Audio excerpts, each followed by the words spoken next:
Hey, happy Saturday. Welcome into another weekly dose of Dynasty in 30. Today, we need to talk about the underperformers that still have elite upside.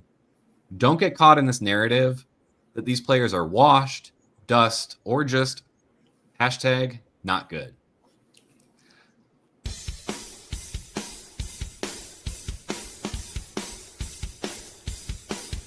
You're watching Dynasty in 30, only on Fantasy Now Plus.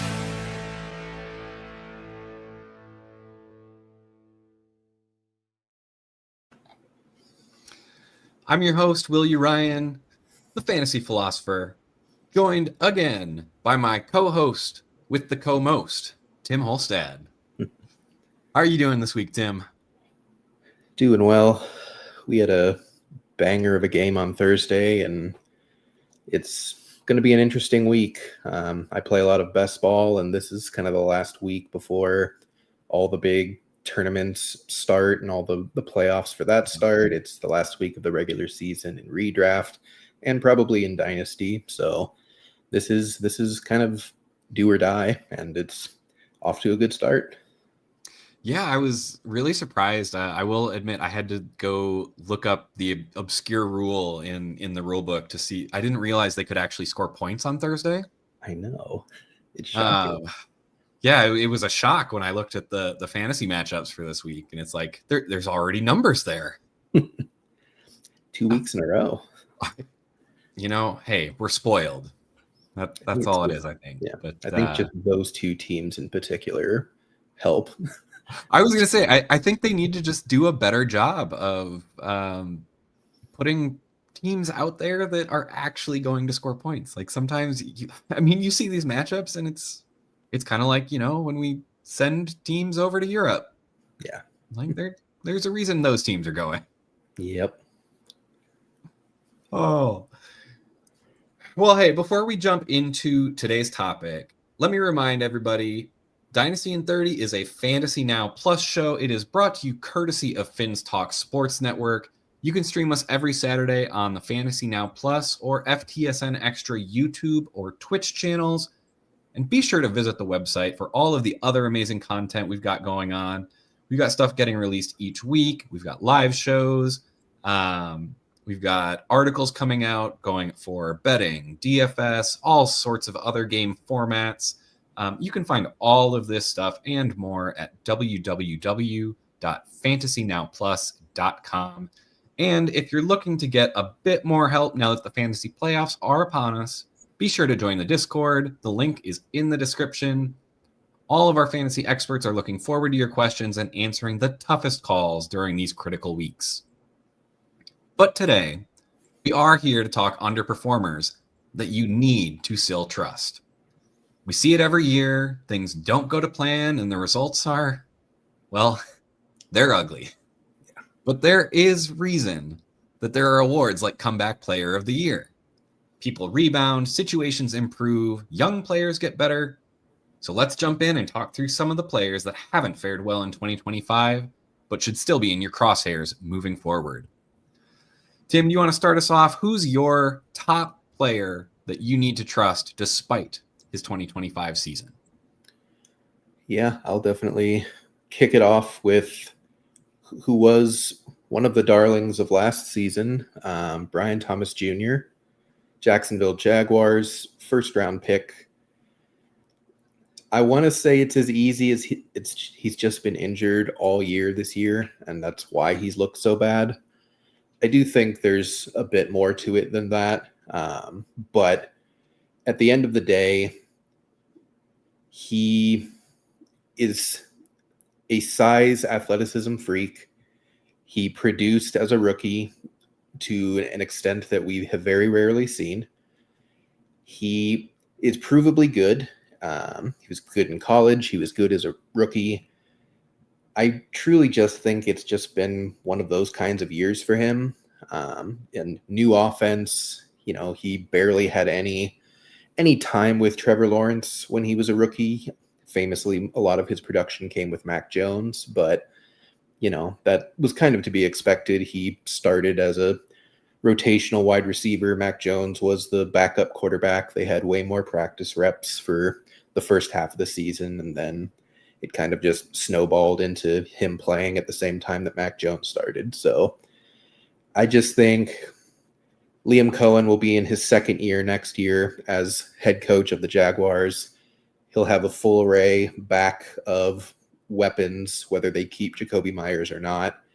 And I just think that Brian Thomas has all the intangibles and a lot of the tangibles that you're looking for. And this is probably just a one-off season that you can relatively safely say was just a blip in the radar. And he's going to be the cheapest you'll be able to get him since he was a rookie, like, and undrafted. So, yep. Yeah. I mean, I can definitely see it. I know kind of after he started breaking out last year, and it just seemed like every week he was hitting a long touchdown or something. Yeah. I mean, obviously not the case this year. Are you at all worried with Trevor Lawrence being locked in? I mean, I know there's been a lot of criticism online where people just are kind of getting fed up with Trevor Lawrence. Do you buy that he's the problem, or do you think he's kind of getting the short end of the stick there? I think Lawrence is somewhat the problem as far as he's not as good as we want him to be, but I also think that it's not going to get better out there. Like, we are kind of in a quarterback crisis in the league at the moment. There's just a lot of bad starting quarterbacks, and I mean, when are we not in a quarterback crisis in the league? I know, but they locked him in. He has stayed healthy this year. They still need to build their offensive line. They kind of just have never done that. And that could be some part of Trevor Lawrence's problem. Is just he certainly doesn't have the line that Baker had in Tampa Bay. Like, this is a patchwork offensive line with journeymen and lower drafted players that are just kind of doing the best they can. So I think there's room for improvement. I think Brian Thomas Jr. can get better still. Like, you can improve from your second to third year. I think he's had the yips all year from his injury in preseason, and I think he'll need the offseason to really mentally be able to overcome that.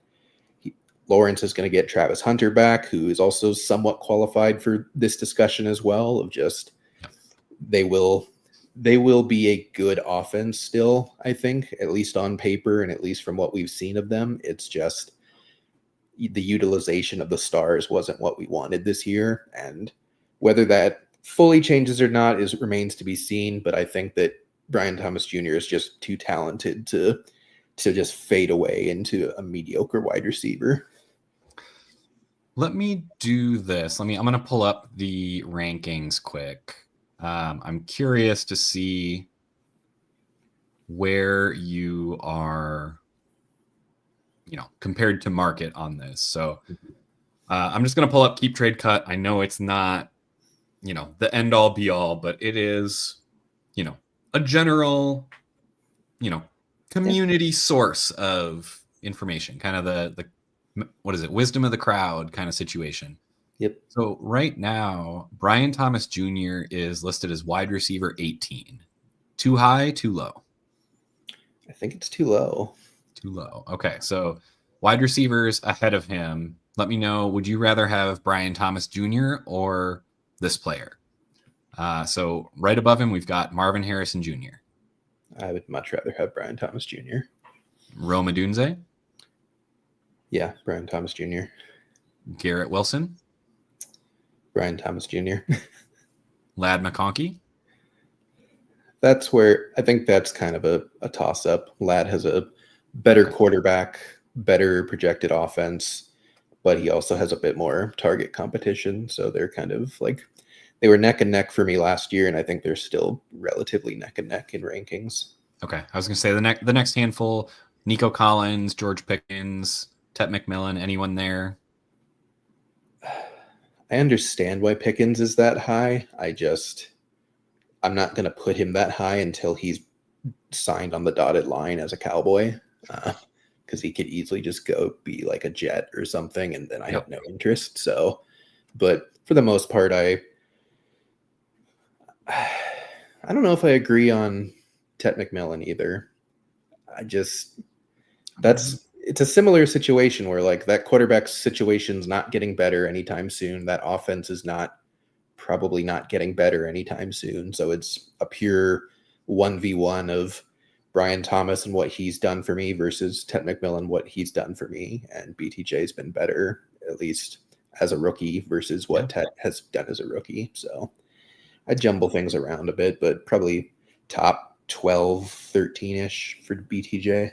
Yep. All right. So sounds like there's definitely some room to buy under where we think he should be valued. So hopefully that gives you guys an idea of kind of some trade offers to think about, valuations kind of approximately to use for guys like this. I'm going to go really quickly to another wide receiver that we actually just mentioned here when we were doing our Would You Rather segment for Brian Thomas Jr. I think one of the guys that needs to be discussed in terms of like still having elite upside. People were really into this guy heading into the season, kind of expecting a big breakout, and it's been lukewarm to say the least. Rome Odunze with the Bears.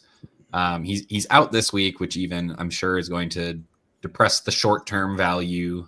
You know how that works. People miss a game and all of a sudden they're, terrible for fantasy. But Rome Odunze, everyone was really excited to see him with Ben Johnson as the coach. I think everyone was expecting him to kind of still be playing a lower volume role with DJ Moore still in the fold. He really, though, I think had a lot better volume than we were expecting. Yeah. And really the main limitation on Odunze's season has been the inaccuracy of Caleb Williams, which I think is a little bit uncharacteristic. I'm not going to say that Caleb Williams is amazing.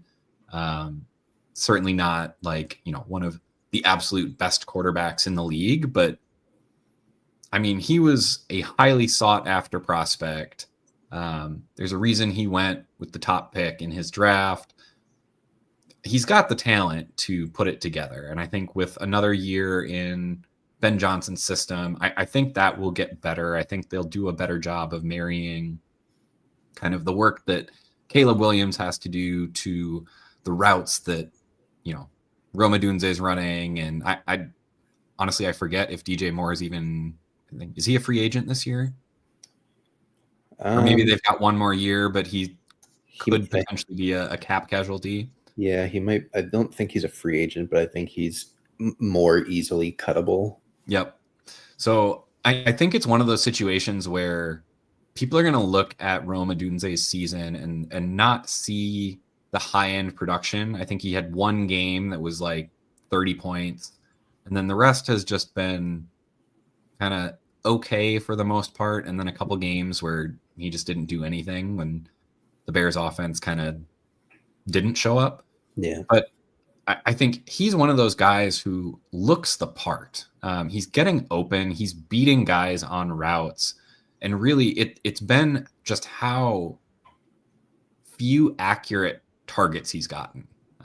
So, like, it's not so much that he's not getting open and his targets are getting forced into, like, tight windows or anything. It's just he gets open, and when they do throw it to him, it just doesn't go to him. So there's not really a lot he can do there. I think that turns around with another year in the system, another year for chemistry between he and Caleb.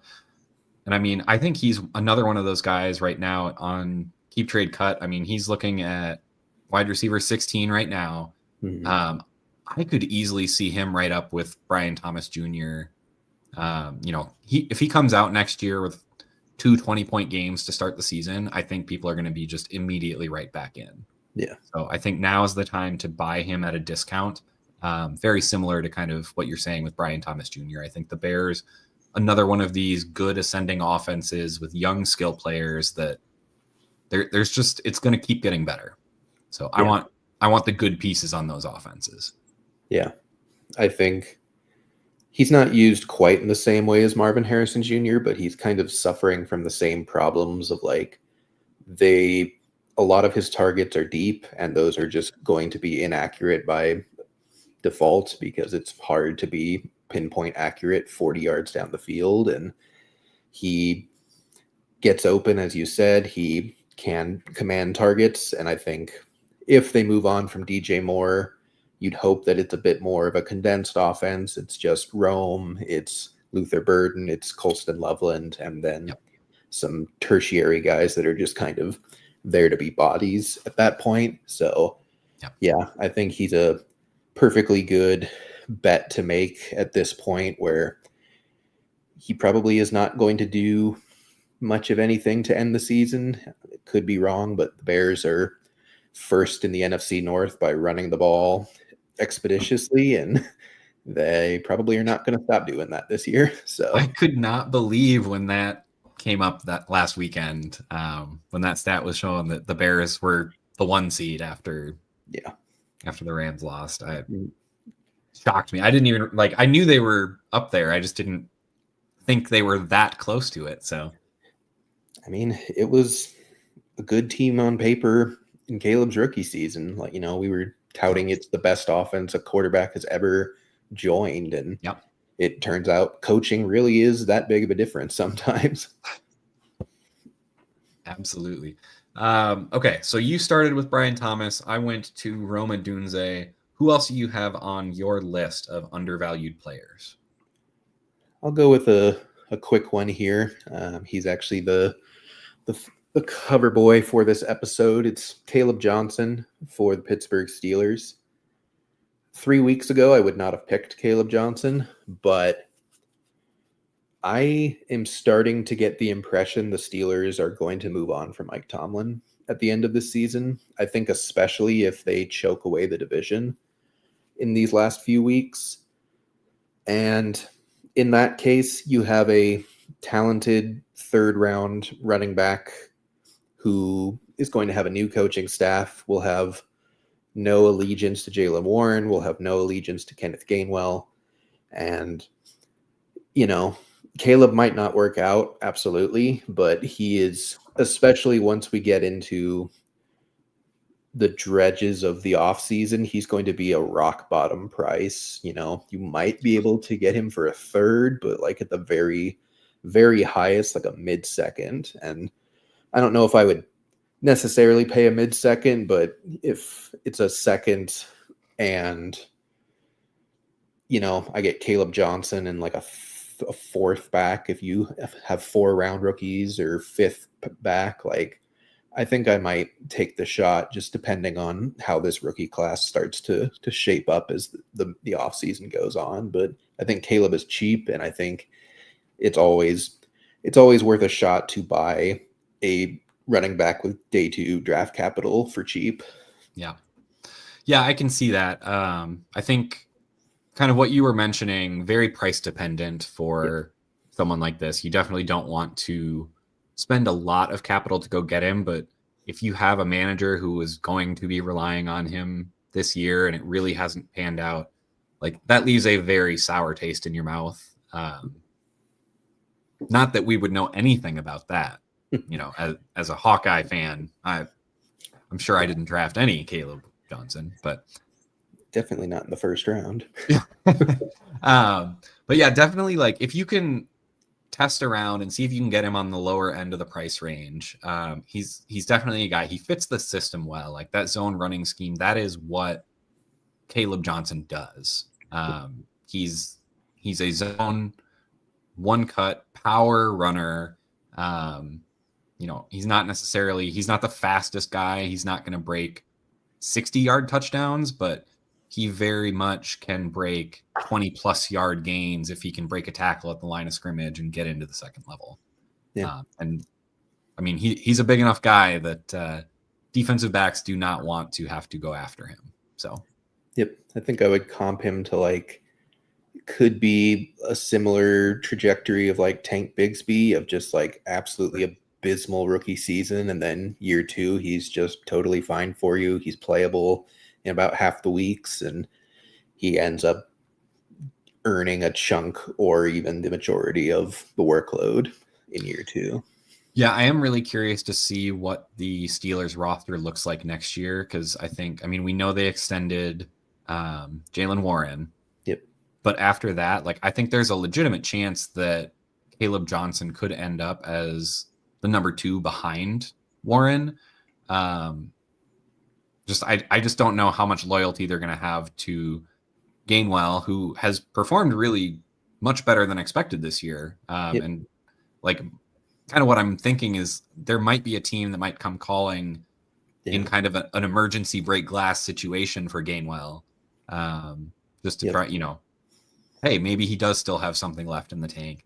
And if you can get a guy like Caleb Johnson cheap and he ends up being that backup running back, like that's where you can get those spot starts that turn into an RB1 week out of the blue that, you're looking down your roster, you're not necessarily expecting. And then all of a sudden, a high ankle sprain for the starter and you've got 3 to 4 weeks of potential running back 1 production.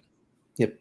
I mean, even since they extended Warren, they're still not giving him the majority of snaps. It's still a pretty 50-50-ish timeshare with Gainwell. Like they know what they have in Warren. They know how they want to utilize him, and that leaves a good chunk of touches for someone in that backfield, whether it's Johnson or at least this season it's been Gainwell, but it might not be next season. So get him cheap if you can.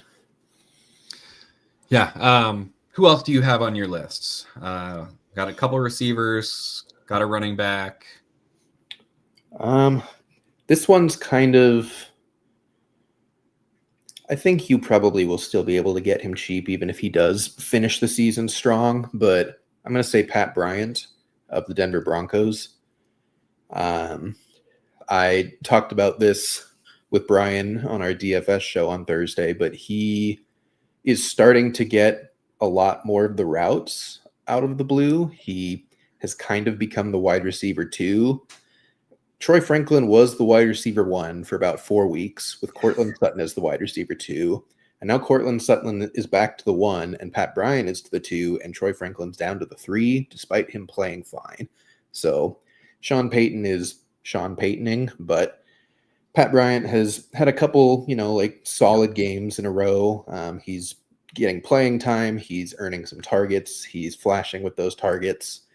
He does have day 2 draft capital. It's an offense that still badly needs weapons for the most part. It's kind of just been a hodgepodge of whoever can give you a week is going to give you a week. But I think Pat Bryant has decent ability to separate, decent ability to get big plays, score touchdowns. He's a red zone threat. Cortland Sutton, did they re-sign him or is he on the last year of his deal?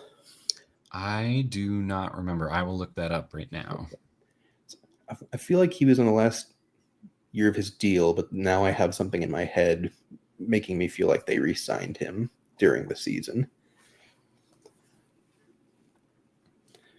But either way, even if he is re-signed, I mean, again, day 2 draft capital, athletic player, can score touchdowns, can get open, young quarterback.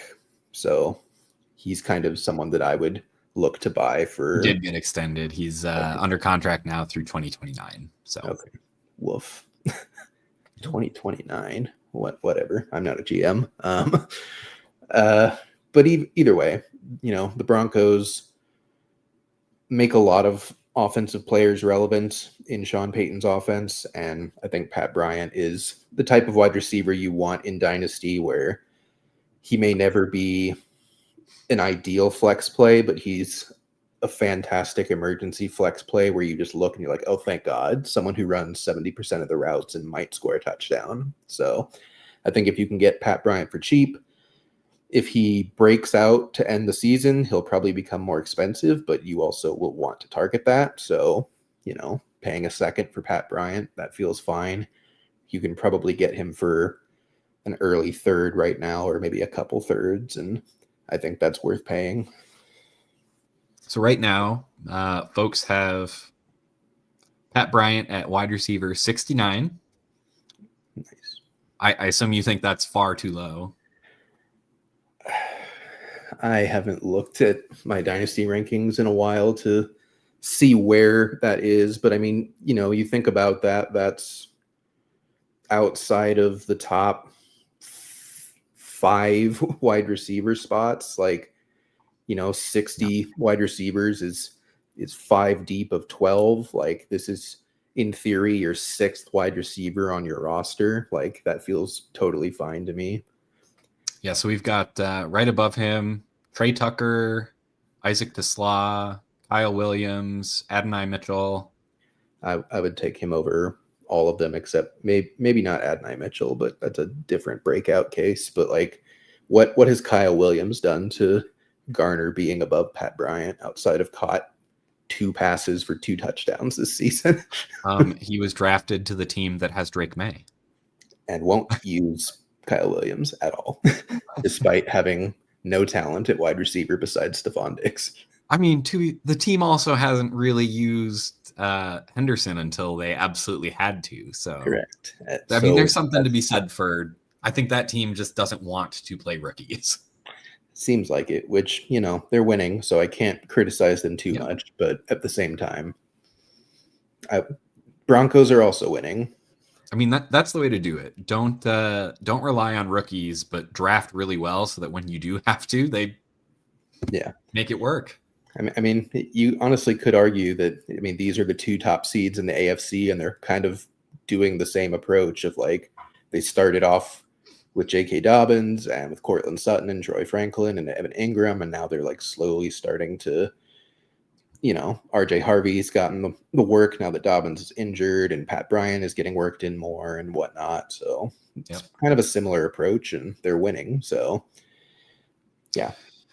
Yeah, I think good discussion so far. I think we've hit a lot of younger players. Want to shift gears, and maybe we can talk about this group kind of as a whole, but I think another set of players, I'll call it, that is undervalued that people really need to be considering from trades and roster makeup is players coming off of injury. There are some fairly high profile guys. I mean, and especially like from my perspective, I've got a couple in mind in particular with Jaden Reed and Chris Godwin, who, I mean, I think people have kind of even forgotten that they're still around because they have not played much at all this year. Reed's been out for, I don't even know how many weeks since early in the season. I think he's got one more game he can miss before he's done for the season if he doesn't get activated, although he is practicing. So I think they just announced before we started the show that he'll be activated this week. So there he is. Jaden Reed, folks. He's back. But then there's Chris Godwin too. Down in Tampa, I mean, last year we saw what that role was going to be for Chris Godwin, really as the focal point, running out of the slot. I think he still has that same upside. He needs to get fully healthy. They kind of rushed him back. He got re-injured. I don't know that he's going to be fully healthy this year, but I think he's only 29. Like he's, it's a quote unquote scary age, but it's not an unreal age to actually have someone continue to produce. Especially in the slot where you're not needing to rely on being bigger and faster than people. Like you can get away with some nuance in your route running to beat zone, and really just pick up the schemed yards more so. So I think targets like that guys who you've seen produce at a high level that then get injured for more than just a week or two, come back, don't necessarily produce right away. You got to remember to cut those players some slack because a lot of time, I mean, remember, these are professional athletes, so their entire livelihoods are based on playing. So even if they're not 100%, they're coming back. At the younger levels, like I coach high school soccer. We take obviously a very different approach to injuries where if someone's hurt enough that they're missing a game, we're going to make sure that they are like healthy before they are back. And that might even mean subbing them in at the end of a game just to like test out how they're feeling instead of like actually playing them in a game that we think they could play for. In the NFL, they don't do that. The teams care about whether they win or lose. That's the whole point of the team. It's an entertainment business. They want their superstars to play. They're getting paid millions and millions of dollars to play. And frankly, the mindset that these guys have to have gotten to this level of the game, like it's a different mindset from most of us. Like when we get injured, like it bothers us. Other people, these NFL players, they're like, put me back on the field. Like they could have broken legs. We saw Cam Scatterbo dislocate his ankle and try and get up and stay in the game. It's like, they're just built different. So sometimes they will come back before their bodies are fully ready. Keep that in mind. And it's probably going to be some sort of a mix between where they were before the injury and what they're giving you when they come back. So I think you can definitely get some of these guys a little bit cheaper once the offseason hits, just kind of pointing to the production from this year and say like, see if you can convince the other manager, like this is who they are now. Like, and maybe you try and get them in a deal where they're not the focal point of the deal, but they're a secondary piece where you're looking for a little bit more. Be like, well, throw in a Jaden Reed or a Chris Godwin. Like, Reed's not playing every down. He's their slot receiver. He's only playing on 3 wide receiver sets. Chris Godwin, look, he's getting older. He's been banged up. Like, we don't know how much longer he's got. Like, you can make these arguments to, you're not necessarily saying they're bad players. You're just pointing out the truth that, they aren't in the premier spots. They aren't in the premier situations. And they aren't absolutely premier talents. So there are ways to get discounts on these types of players. I think they're good players to have because if one of them hits, all of a sudden you're taking someone who's a wide receiver, probably 4 on your team, maybe 5. And all of a sudden they're like a wide receiver 2. So those are the types of risks I like to take. I don't think you have to spend much capital to get these guys. And if things do break their way, we saw the pace that Godwin was on last year. So actually looks like we got a good question here. Commish closed trading. Is there a good argument against doing so? I would say yes, there is a good argument against having a trade deadline.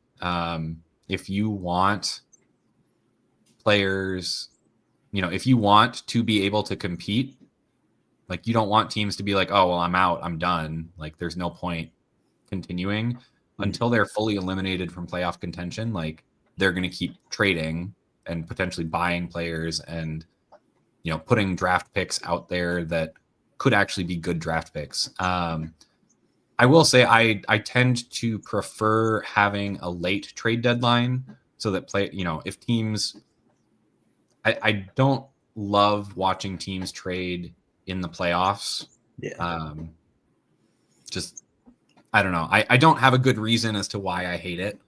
If a team wants to spend all their capital trading, to win 1 week because they're in the playoffs, like in my mind, let them do it. But I also think like there should be some incentive to build your team by a set date. I guess that's the trade deadline itself. But Dynasty being a year-to-year thing, I would say there's no reason why you shouldn't be able to reshape your roster, down the tail end of the season. Even if you're not competing, you should be able to trade people away. You should be able to go after guys that you want to set your team up for success in the future. Both teams have to accept the trade, right? So the other team's going to be getting something that they want too. And unless there's collusion, there's no reason for trades not to be allowed, in my opinion. And I think that's the main thing. I think trade deadlines in Dynasty kind of only exist because of fear of collusion, and really it just takes a solid commissioner and a solid laid out plan ahead of time of like, here's what happens if I find that you're colluding, here's what happens if you tank, all these types of things need to be laid out when the league is established, reminded of every beginning of the year. But if you are against trading in the playoffs, I think the deadline should be after this week's games are done. Yep. You have up until Monday Night Football is over to prep your roster for the playoffs, and then you play it out and see how it happens. But I also think that it's totally fine to have it just open all year. It's, if you want to trade everything away to win the championship, like that's a viable strategy, especially in money leagues with a pretty significant pot up top. Like, if I'm in the championship game and I want to give you 3 first-round picks for Jonathan Taylor to try and like secure that championship, I should be able to do that in most cases. And people are very afraid of collusion, but to me, collusion is incredibly obvious. You can't like secretly collude, really. Like, a trade's either fair or wildly unfair. For the most part, I think people get way too obsessed with the gray area, but if you're trading players that are starters on their team for other starters on their team, and you think the value is fair in your mind and you're making the trade, like that's really all that matters. Like, it's different than trading Jonathan Taylor for a backup kicker. Like, that's collusion. But trading Jonathan Taylor for 2 like mediocre running backs, like, it's not great in value, but it's not collusion. It's just a bad trade, and bad trades shouldn't be blocked. I'll get off my soapbox. No, I'm with you. I will say I've, especially like as the playoffs near, I don't even want to say how many times I've seen the word collusion typed in my leagues, and it's just like, it's frustrating to see like people just, anything they don't like, they just blame on collusion. It gets old fast for those of us who have been around Dynasty long enough. I mean, you see it most years. The times you don't see it is when you're in leagues that have been together for a while, that you found a group of managers who can at minimum tolerate each other through the season. I won't say you have to like everybody, but no, I think it's a good point, and definitely something you can bring up in the off season in terms of a trade deadline. I would definitely look at, put forth a nomination to vote on getting rid of it. See what your league thinks. I think basically, if you don't have a trade deadline, what ends up happening is the best teams end up spending more of their capital because they're in a never-ending arms race with the top 2 to 3 teams in the league all trying to win the league. Yep. I mean, at that point, then you get all of this capital trickling down to the rest of the league, which is what you want in terms of bringing the rest of the league up, because they're overpaying for their assets for a handful of wins a season, as opposed to, overpaying for like the young up and coming player that is going to be around for 5, 6, 7 years. They're paying for the guy who's going to score 20 plus points over the next 3 weeks. Yeah. So,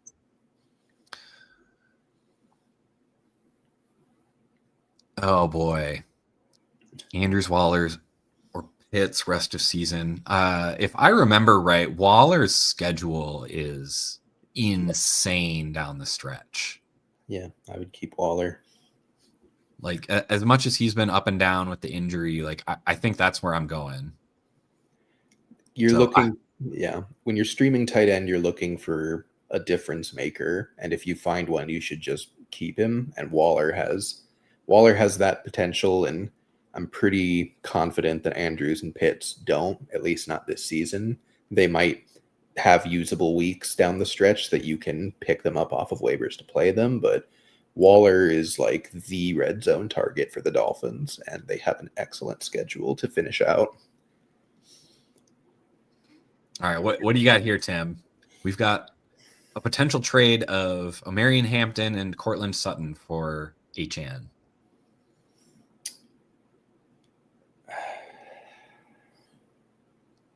I actually have a very firm answer on this, so I'm curious to see. I think I'm going to be in the minority.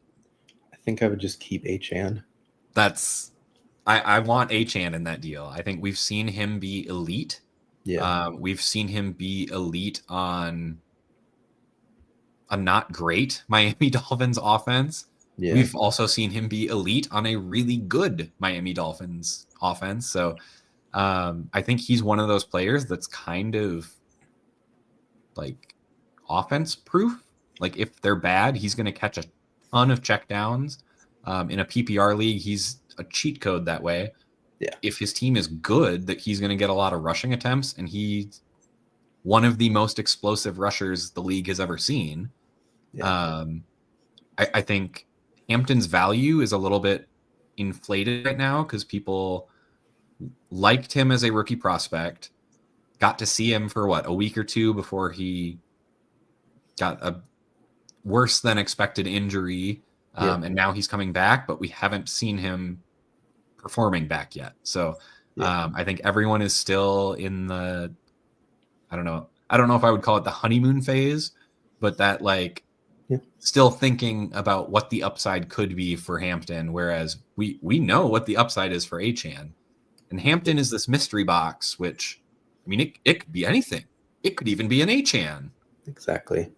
I mean, Achane is, again, I haven't looked at my Dynasty ranks in a few weeks, but he's pretty firmly my RB4. I mean, it's closer to being with the top three than it is to like the next tier. Like, I think he's just as talented as Bijan and Gibbs for the most part. Like, yes, he's slightly smaller than both of them, and yes, he's used in different ways than both of them. But like, from a fantasy production standpoint, he has a better game than Bijan has ever had. He has multiple better games than Bijan has ever had. And Jahmyr Gibbs just got his first game that even rivals Achane this week. So, it's the difference is that Tua is his quarterback, and that has held him back. And he was ridiculously held back when Tua wasn't his quarterback, when it was Snoop Huntley and that range. So yeah, I think Achane is still just like one of the cream of the crop, and he's not even in his prime yet. Okay, still got questions pouring in, so we'll keep going here. Yeah. Achane versus Bijan rest of the season. I think I'd probably give a slight edge to Achane due to circumstance. Again, you just said that schedule is awesome. Yeah, I mean, I love Bijan. I'm not trading out of Bijan if I have him, just because like when that offense is healthy, Bijan is running back one for me. Like, just no question. He's that talented. When he's got the other pieces around him to take some of the pressure off and some of the defensive focus off, he just becomes that much better. I just think Achane, in the situation he's in right now, is a little bit better than the beat up Falcons that aren't going to be able to move the ball as well. So, yep. I mean, Achane's utilization is better than Bijan's. Like, he had one of the weirdest games he's ever had as a pro last week, where he had 1 target and 0 catches, and he still got you like 25 fantasy points purely on rushing. Yeah. But he is top 2 or 3 in the league in targets at the running back position with Bijan and with CMC. So it's honestly a coin flip. And as you said, you should probably pick the offense that's more live and the team that has an easier schedule down the stretch. All right. Not a question I'm used to getting, but kickers that I like for the playoffs. I mean, I definitely like Loop. I think we're starting to see the one thing that concerns me, and the one thing I would think about, is look at how many games are going to be in bad weather. Yeah. Any of these games where we start seeing snowfall, so games that are, I mean, typically outside in the Midwest, outside in the Northeast, those are the games that you want to avoid for kickers. So if you can get someone who kicks in a dome, I think that is safer. Yeah. I mean, if you're talking about waivers, like you may be able to just stream, and that would kind of be my go-to tiebreaker for streaming, is when you get to a tier that's, you know, they're all the same-ish, just take someone in a dome. I think the Vikings play like the last 4 or 5 games in a dome, which sucks because JJ McCarthy is the quarterback, but you know, it's still in a dome, and they might be having way more long field goals because they can't get it done and they can barely get over the 50. So if Reichert is out there, maybe look at him. I don't know.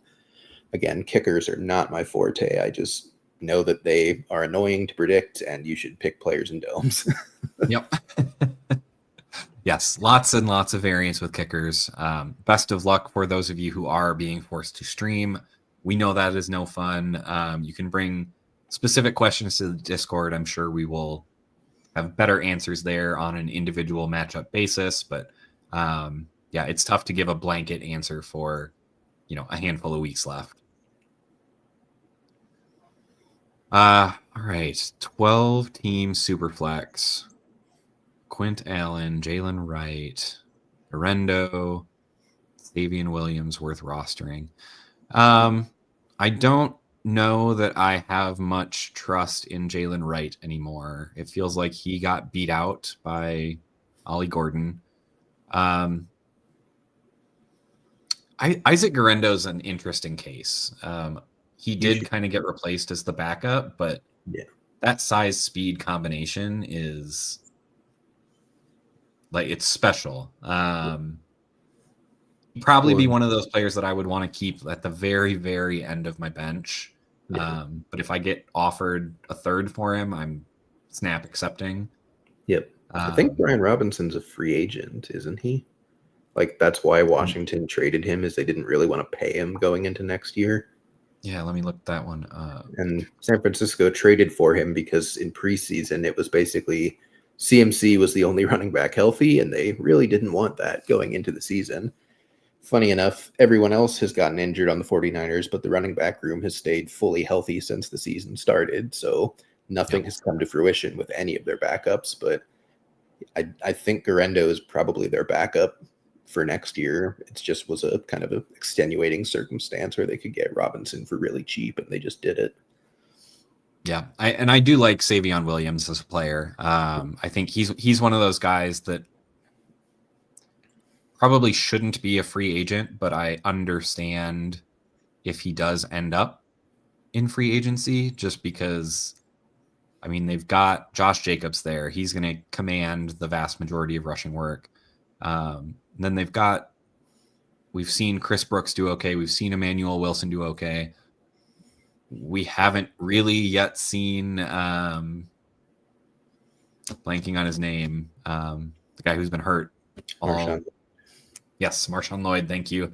So, I mean, I think Savion Williams is just one of those guys who's kind of been buried on a depth chart, but I don't think he's not talented. I think he's got a lot of talent. I think he's just kind of one of those players that needs a coaching staff that wants to use him the right way. I just don't know right now that he's in that situation. So, like, if I'm looking at all of these players on my roster and I need to pick someone up, I'm probably dropping Jalen Wright first and then Savion Williams. Yep. But I kind of like I think all of these guys minus Jalen Wright are probably worth holding.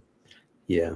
LaQuint Allen's, he could just be like Travis Homer, where it's just like he plays third down and we don't care, but it's still a spot where ETN could just leave, and if they don't bring in anyone, then he's just the backup most likely. So, and that's kind of what I'm thinking with LaQuint, is like he's got the opportunity to be another one of those pass catching backups that ends up being really good for fantasy.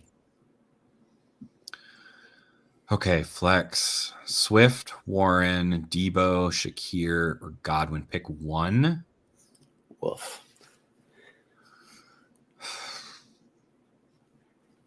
I think I would go Warren. For me, it's between Warren and Swift. I think it depends which one of those two you trust more. Yeah, I was more excited about Swift when I thought Monangai had a chance to miss, but now that he's going to play and it's still a 50-50 backfield against the Packers, that's not the most fun matchup in the world, but Warren gets the Ravens, which is a little squishier. Chris Godwin's also up there for me, just Saints defense is bad. Godwin is one more week of being healthy. Evans and McMillan are not playing, so he's very clearly cemented as the wide receiver 2 for them. So if it's a heavier PPR, I would think Godwin, but if it's anything just like half PPR or standard, then I would definitely probably go Swift, I think. With a lot of conviction, though, right?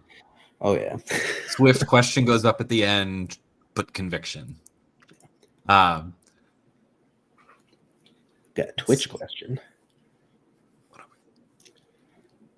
As well, an indie defense. Try to find something better. I think indie defense is fine.